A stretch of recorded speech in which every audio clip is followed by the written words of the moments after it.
Ketimpangan hukum atau kesenjangan hukum merupakan suatu peristiwa di mana terdapat banyak terjadi ketidaksesuaian dan ketidakadilan bahkan ketidakseimbangan dalam memberikan vonis, tuntutan, hukuman kepada seorang maupun kelompok yang diberikan oleh penegak hukum, seperti polisi, jaksa, dan hakim.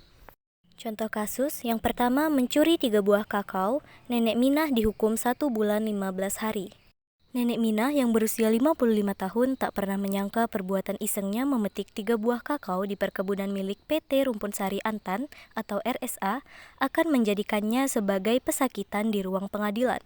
Bahkan untuk perbuatannya itu dia diganjar 1 bulan 15 hari penjara dengan masa percobaan 3 bulan. Ketika sedang asik memanen kedelai, mata tua Minah tertuju pada 3 buah kakao yang sudah ranum. Dari sekadar memandang, Minah kemudian memetiknya untuk disemai sebagai bibit di tanah gerapannya. Setelah dipetik, 3 buah kakao itu tidak disembunyikan, melainkan digeletakkan begitu saja di bawah pohon kakao. Dan tak lama berselang, lewat seorang mandor perkebunan kakao PT RSA, mandor itu pun bertanya siapa yang memetik buah kakao itu. Dengan polos, Minah mengaku hal itu perbuatannya. Minah pun diceramahi bahwa tindakan itu tidak boleh dilakukan karena sama saja mencuri. Sadar perbuatannya salah, Minah meminta maaf pada sang mandor dan berjanji tidak akan melakukannya lagi. 3 buah kakao yang dipetiknya pun dia serahkan kepada mandor tersebut. Minah berpikir semua beres dan dia kembali bekerja. Namun dugaannya meleset. Peristiwa kecil itu ternyata berbuntut panjang. Sebab seminggu kemudian dia mendapat panggilan pemeriksaan dari polisi. Proses hukum terus berlanjut sampai akhirnya dia harus duduk sebagai seorang terdakwa kasus pencuri di Pengadilan Negeri Purwokerto. Dan pada Kamis 19 November 2009, Majelis Hakim yang dipimpin Muslih Bambang Lukmono SH memvonisnya 1 bulan 15 hari dengan masa percobaan selama 3 bulan. Minah dinilai melanggar pasal 362 KUHP tentang pencurian. Kasus yang kedua, Mahkamah Agung ubah vonis mati Ferdi Sambo jadi hukuman penjara seumur hidup. Ferdi Sambo adalah terpidana kasus pembunuhan Brigadir Yosua atau Brigadir J. Kasus ini menarik perhatian publik sepanjang tahun lalu. Di pengadilan tingkat pertama, Sambo divonis mati.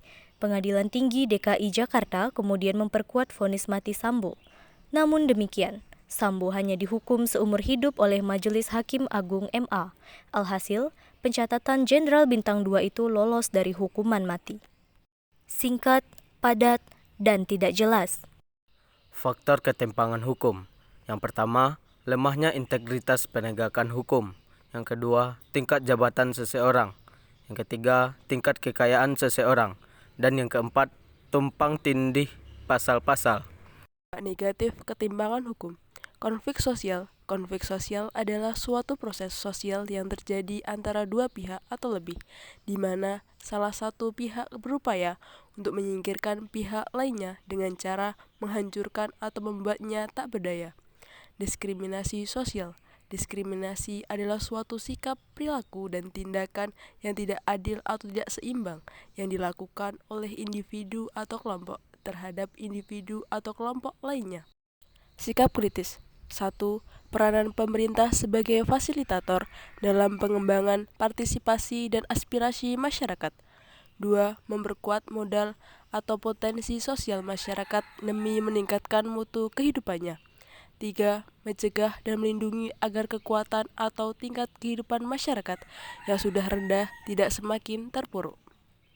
4. Melindungi hak-hak individu, tindakan yang mencerminkan usaha untuk melindungi hukum, membantu melindungi hak-hak individu. 5. Menciptakan penegak hukum yang profesional dan bersih. Penegak hukum yang profesional yang bersih sangat penting dalam melindungi dan menegakkan hukum. Penegak hukum yang profesional memiliki kemampuan berpikir dan bertindak sesuai dengan nilai-nilai keadilan. Undang-Undang Nomor 48 Tahun 2009 telah menegaskan bahwa aparat penegak hukum itu terdiri dari polisi, jaksa, advokat, dan hakim. Pada pundak mereka itulah penegakan hukum itu disandarkan. Merekalah yang berperan di dalam melakukan penegakan hukum guna mewujudkan tujuan hukum. Namun sayang, meskipun tidak semuanya atau hanya sebagian dari mereka itu bukan melaksanakan fungsinya sebagai penegak hukum, akan tetapi justru ikut melakukan berbagai pelanggaran hukum karena mereka tidak memahami eksistensi dirinya sebagai manusia.